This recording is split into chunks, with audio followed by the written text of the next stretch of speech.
आज मैं आप सबको अपराध की जिस वारदात के बारे में बताने जा रहा हूं, वह वारदात देश की राजधानी दिल्ली में हुई थी। दोस्तों, जानते हैं इस वारदात के बारे में। अपने वक्त के जमीनी धाकड़ और लोकप्रिय कांग्रेसी नेता एनडी तिवारी का अपना अलग कद और अलग साख थी। उत्तराखंड और उत्तर प्रदेश के मुख्यमंत्री भी रह चुके थे और वो सबसे ज्यादा ब्राह्मण समुदाय में खास पैठ रखने वाले एनडी तिवारी की गिनती रंगीन मिजाज और विलासी नेताओं में भी होती थी। इसकी एक उजागर मिसाल था उनका जैविक बेटा रोहित शेखर, जिसकी हत्या 28 अप्रैल को अपने ही घर में हो गई थी। अब हत्या करने वाली उसकी अपनी ही पत्नी अपूर्वा शुक्ला थी। अब इस गुलामी के रंगत वाले इस युवक के नक्श पहाड़ी इलाकों में रहने वाले युवाओं सरीके ही थे, क्योंकि उसकी पैदाइश और परवरिश भी वहीं की थी। साल 2007 तक रोहित को नहीं मालूम था कि वह कोई वो ऐरा गैरा नहीं, बल्कि एक एनडीए तिवारी जैसा सियासी शख्सियत का बेटा है। रोहित शेखर को जब अपनी मां से पता चला कि वह नारायण दत्त तिवारी का बेटा है, तो उसने विकट का दुस्साहस दिखाते हुए उन पर अपने पिता होने का दावा कर दिया था।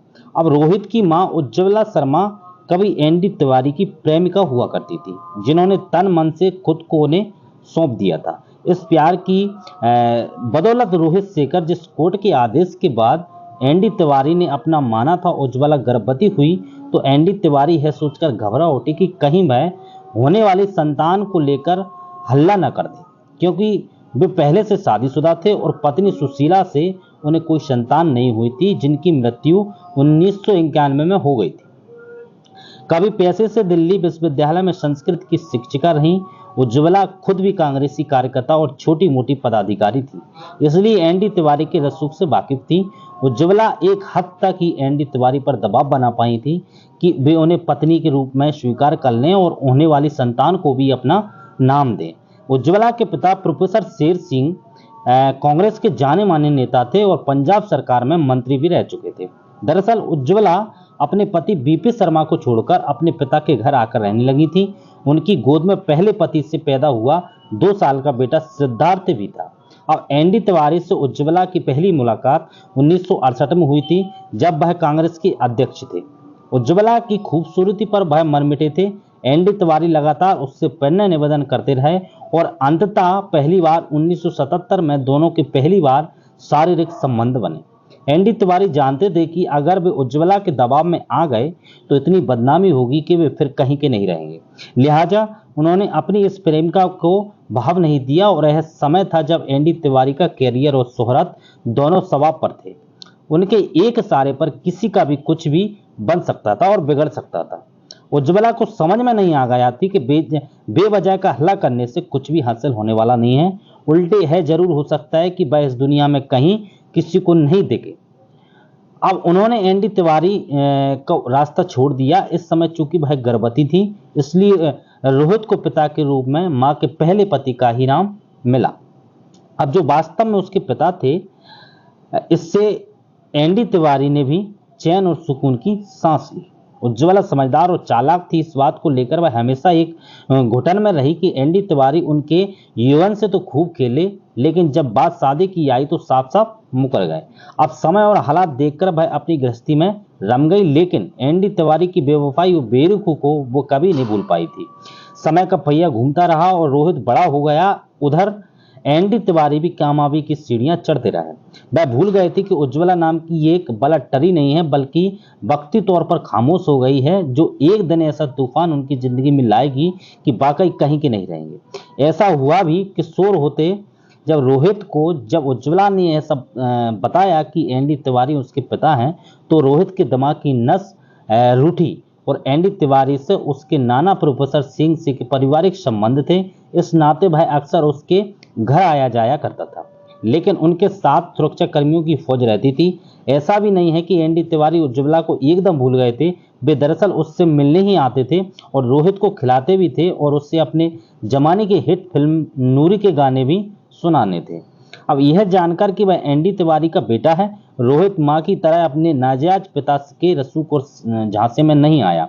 इसकी एक वजह यह भी थी कि अब एक एनडी तिवारी की राजनीति का ग्राफ उतर चुका था और वे 88 साल के भी हो चले थे। अब रोहित ने हिम्मत दिखाते हुए एनडी तिवारी पर अपने पिता होने का मुकदमा दायर कर दिया। अदालती कार्रवाई के दौरान भी वह डरा नहीं। एनडी तिवारी ने उस पर दबाव बनाने की हर मुमकिन कोशिश की, लेकिन मात खा गए। बात डीएनए जांच तक आगे पहुंची, जिस इससे यह साबित हो सके कि वाकई एनडी तिवारी रोहित शेखर के पिता हैं या नहीं। जैसे कि यह दावा कर रहा है, हर किसी की सुप्रीम कोर्ट के फैसले का इंतजार था। आखिरकार साल की लंबी लड़ाई के बाद सबसे बड़ी अदालत ने फैसला रोहित के हक में सुनाते हुए उसे एनडी तिवारी का जैविक पुत्र करार कर दिया। अब रोहित की जिंदगी का यह दुर्लभ क्षण था। ऐसी लड़ाई जीत गया था जो उसके नाम और वजूद से भी ताल्लुक रखती थी। मीडिया और अदालती प्रक्रिया में बार बार उसके लिए नाजायज शब्दों का इस्तेमाल हुआ था, जिस पर जीत के बाद सफेद शर्ट में चमकते हुए उसने कहा कि नाजायज बेटा नहीं बल्कि बाप होता है। जीत के बाद उसने यह भी कहा था कि मां को भी इंसाफ मिला। मुकदमे के दौरान वह इतने तनाव में रहा था कि एक बार तो उसे हार्ट अटैक भी आ गया था, जिससे वह जिंदगी भर आंशिक रूप से लंगड़ा कर चलता रहा। अब रोहित की इच्छा शक्ति और साहसी था कि उसने एनडी तिवारी को घुटने टेकने पर मजबूर कर दिया था और उनके चेहरे पर से शराफत और चरित्रवान नेता होने का नकाब उतार दिया था। अब एनडी तिवारी अब तक अंदर से भी टूट चुके थे। एक पुराना पाप हकीकत बनकर उनके सामने खड़ा था।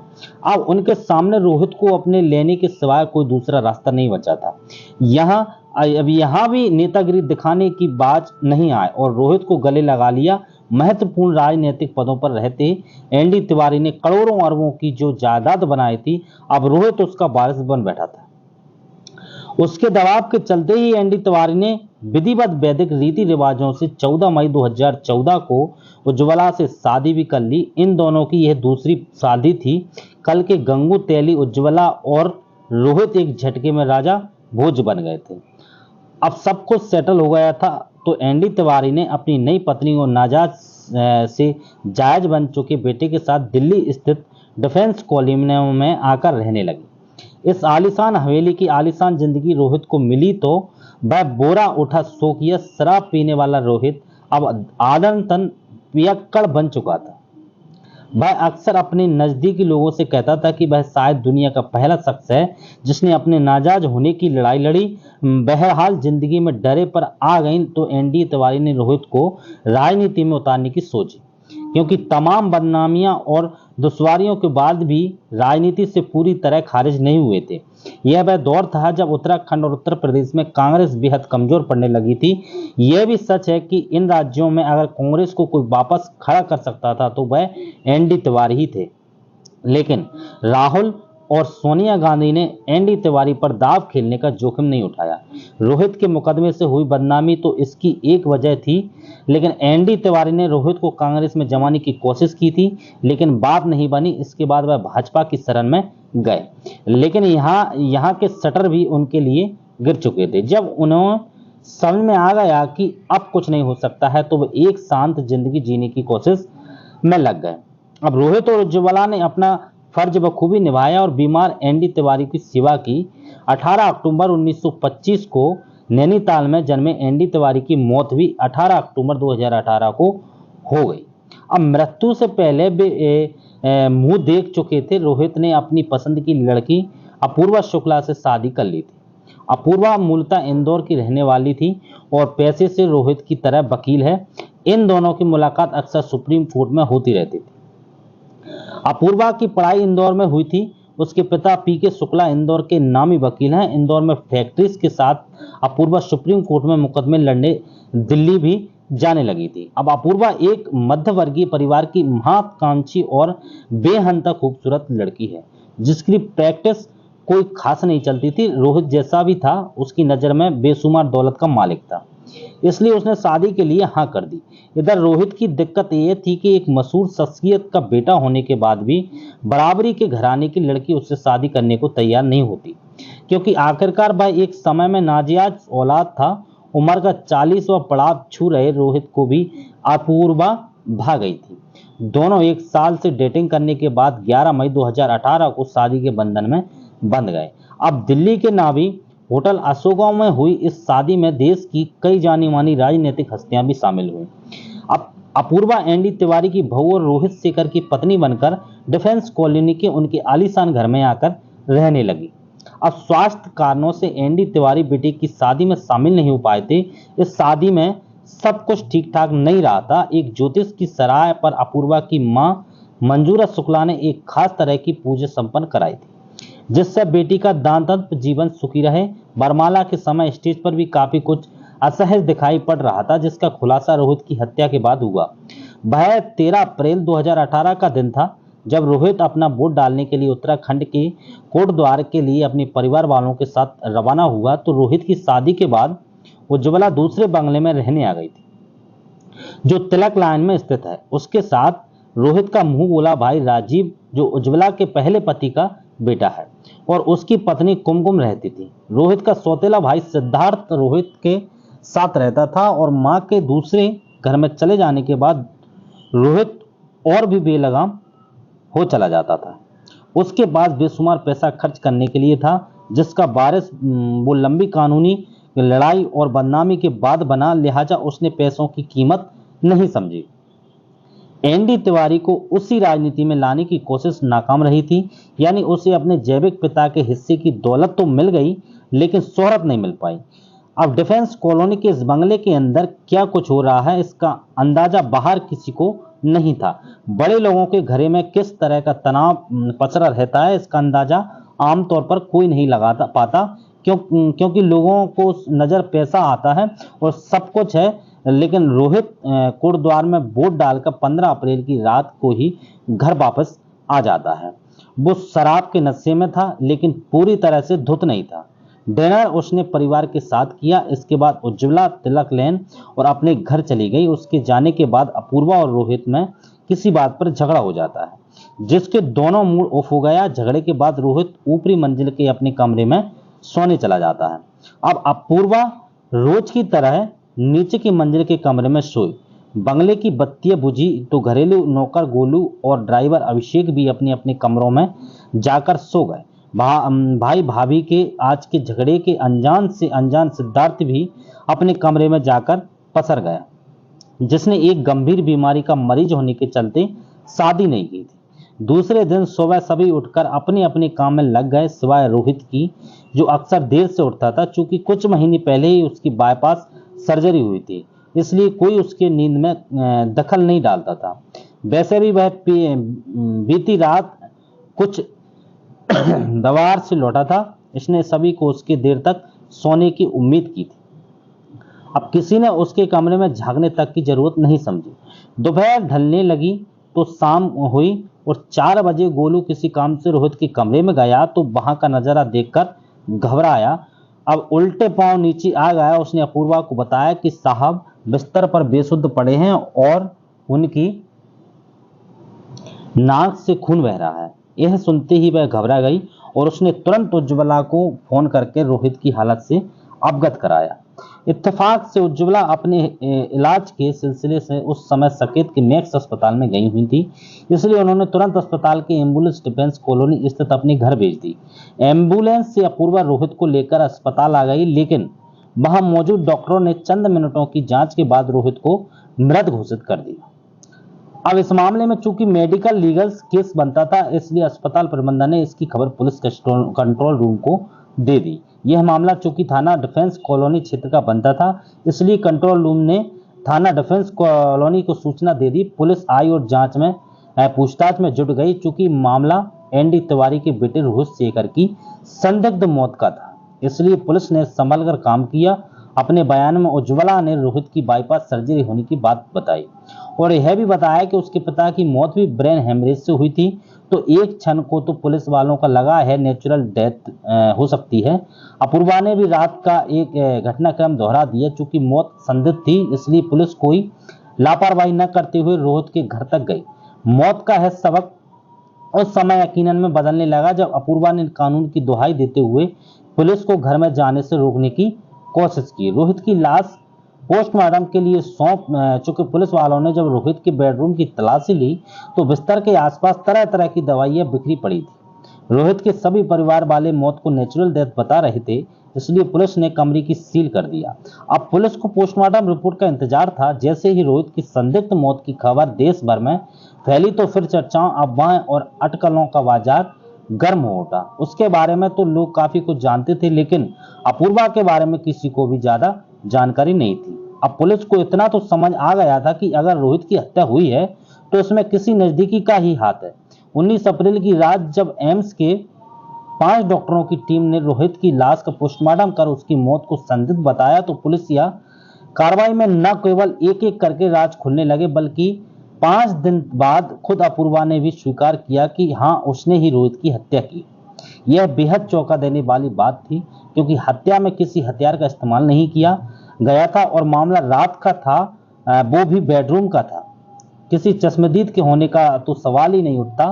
पुलिस की कार्रवाई और अपूर्वा के बयान से रोहित की हत्या की वजह और कहानी इस तरह से सामने आई। दरअसल फसाद शादी के रिसेप्शन के दिन पहले से ही सब शुरू हो गया था, जब रोहित ने स्टेज पर ही अपूर्वा को मामूली बात पर बेइज्जत कर दिया था और दहेज में 10 लाख रुपए की मांग की थी। इसकी वजह से मंजुला को इंदौर का अपना एक प्लॉट भी बेचना पड़ा था। अब बेटी की बेइज्जती पर मंजुला भड़क उठी थी और उन्होंने शादी तोड़ने की बात भी कह डाली थी। हालत और माहौल बिगड़ते देख उज्ज्वला ने उन्हें यह कहकर मनाया था कि वह अपूर्वा ही एनडी तिवारी की राजनीतिक विरासत संभालेगी, वह उसे राजनीति में लाएगी। इस पर मंजुला शांत हो गई थी, लेकिन मन में शंका तो ज्योतिषी की पूजा पाठ के चलती आ गई थी।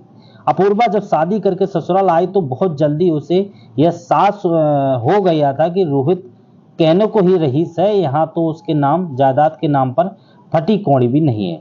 यहाँ तक कि डिफेंस कॉलोनी वाले जिस बंगले में वह रहती थी वह भी उज्ज्वला के नाम पर था। यह जानकर अपनी शादी के फैसले पर वो बनना उठी थी, लेकिन जब चूंकि कुछ नहीं हो सकता था इसलिए खामोश रही। रोहित का अव्वल दर्जे का पियक्कड़ होना भी उसके सपनों को तोड़ रहा था। कुछ दिनों बाद उसे एहसास हुआ कि रोहित की राजीव की पत्नी कुमकुम यानी अपनी भाभी से भी कुछ ज्यादा ही निजी संबंध है और वह पूरी बराबरी से रोहित के साथ बैठकर शराब पीती है। अब कई बार तो घर के नौकर भी मालिकों के साथ बैठकर शराब पीते थे। कुमकुम ने उसे भी शराब पीने का ऑफर किया था, लेकिन यह तैयार नहीं हुई। रोहित न केवल शराबी और अय्याश था बल्कि हिंसक भी था। शादी के 6 दिन ही वह अपूर्वा को मसूरी ले गया था, साथ में घर के नौकर भी थे। उसे एक दोस्त के संस्कार में शामिल होना था, जिसके बाद दोनों में किसी बात पर झगड़ा हो जाता है। रोहित ने उसे भी मारा पीटा था। शादी के 6 दिन से ही अपूर्वा और रोहित से खटपट शुरू हो गई थी और कुछ दिनों बाद दोनों अलग अलग सोने लगे थे। बीते कुछ दिनों से अपूर्वा को यह शक भी हो रहा था कि कुमकुम का बेटा असल में रोहित से ही पैदा हुआ है, यानी इन दोनों के अवैध संबंध शादी के काफी पहले से है और घर में हर किसी को इसकी जानकारी है। शादी के 15 दिन बाद अपूर्वा अपने मायके इंदौर आई थी और मंजूरा को सब कुछ बताया था, तो उन्होंने फिर पूजा पाठ कराया था। तब अपूर्वा शायद तय करके आई थी कि अब ससुराल नहीं जाएगी, क्योंकि वह अपने साथ अपना सारा कीमती सामान लेकर आई थी। लेकिन जब रोहित की बाईपास सर्जरी हुई तो फिर वह दिल्ली चली गई थी। सर्जरी के बाद भी दोनों के रिश्ते नहीं सुधरे, उल्टे कड़वाहट बढ़ती गई, जिसकी सबसे बड़ी वजह कुमकुम होती थी। सच जो भी हो, लेकिन दोनों रिश्तों को जो नहीं रहा था बल्कि ढो रहे थे। अपूर्वा को हर समय यह लगता था कि रोहित जानबूझकर कुमकुम के लिए उसकी अनदेखी करता रहता है। इस बात से वह बेहद चिढ़ा करती थी। अप्रैल को जब रोहित दिल्ली लौट रहा था तब अपूर्वा ने उसे वीडियो कॉल किया था, जिसमें उसने देखा कि रोहित और कुमकुम सटकर बैठे एक रेस्टोरेंट में शराब पी रहे। तो उसने तन बदन में आग लग गई। उसे लग रहा था कि रोहित ने उसके साथ शादी के नाम पर धोखा किया है। और रात को जब रोहित सोने चला गया तो कोई 1:30 बजे रोहित के कमरे में गई और 1.5 घंटे बाद वापस आई। यह दृश्य घर में लगे सीसीटीवी कैमरे में कैद था। अब इसलिए पुलिस को इस निष्कर्ष पर पहुंचते देर नहीं लगी कि रोहित की कातिल अपूर्वा ही, लिहाजा उसे गिरफ्तार करके रिमांड पर ले लिया गया। पोस्टमार्टम रिपोर्ट में भी हत्या का समय रात 1:30 बजे के आसपास ही बताया गया था। इस पर अपूर्वा का कहना यह था कि वो रात 1:30 बजे पति के साथ सहवास करने गई थी और किया भी था। मुमकिन है इसी दौरान उसकी मौत हो गई हो, जबकि पुलिस का अंदाजा है था कि अपूर्वा ने रोहित का गला दबाया होगा और यह बात उसने बाद में स्वीकारी भी। इस हाई प्रोफाइल हत्याकांड से कई पेच हैं। उज्ज्वला जो पहले बेटी की मौत का स्वाभाविक बता रही थी, अचानक ही पटी खा गई और अपूर्वा को हत्यारी ठहराने लगी। वकील उज्ज्वला अपूर्वा की नज़र उनकी दौलत पर थी और इसी लालच में उसने रोहित से शादी की थी। बेटे बहू में तनावपूर्ण संबंध थे और दोनों तलाक तक की बात करने लगे थे। लेकिन उज्ज्वला के बयान का यह विरोधाभास किसी को समझ में नहीं आ रहा था। जिन्होंने 16 अप्रैल को सुबह का नाश्ता रोहित के साथ किया था, जबकि पोस्टमार्टम के मुताबिक उसकी हत्या रात 1:30 बजे के साथ हो चुकी थी। इस आरोप से अपूर्वा को राहत मिलेगी ऐसा लग नहीं रहा, क्योंकि लंबी पूछताछ के बाद उसने आखिर 24 अप्रैल को अपना जुर्म कबूल कर लिया कि उसने ही गला दबाकर रोहित की हत्या की थी और हत्या के कुछ देर बाद वह अपने कमरे में लौट आई थी। कमरे में आने के बाद वह महंगी पड़ी एनडी तिवारी का जैविक बेटा साबित होने के बाद वह बहक गया था कि दिल का मरीज होने के बाद भी वह बहुत शराब पीता था। तरस उस पर इसलिए भी आता है कि वह पिता की अय्याशी के चलते पैदा हुआ और खुद की अय्याशी के चलते मारा गया। एनडी तिवारी ने उसे दिल से बेटा माना था, यह बदनामी से बचने के लिए दिमाग से काम लिया था। यह बात तो उन्हीं के साथ खत्म हो गई, पर लगता ऐसा है कि कानूनी अड़चनों के चलते वह उन्होंने अपने नाजायज बेटे को स्वीकार कर लिया था। वह भी उनके ही नक्शे कदम पर चलते हुए अय्याश साबित हुआ। इस तरह मरते मरते भी रोहित साबित कर गया कि वह एनडी तिवारी का ही बेटा था। दोस्तों, आप अगर चैनल पर नए आए हो तो आप चैनल को सब्सक्राइब करने के बाद कमेंट बॉक्स में इस कहानी के बारे में अपने विचार जरूर लिखिए। मिलता हूं एक नई कहानी के साथ, तब तक के लिए अपना ख्याल रखिए। धन्यवाद।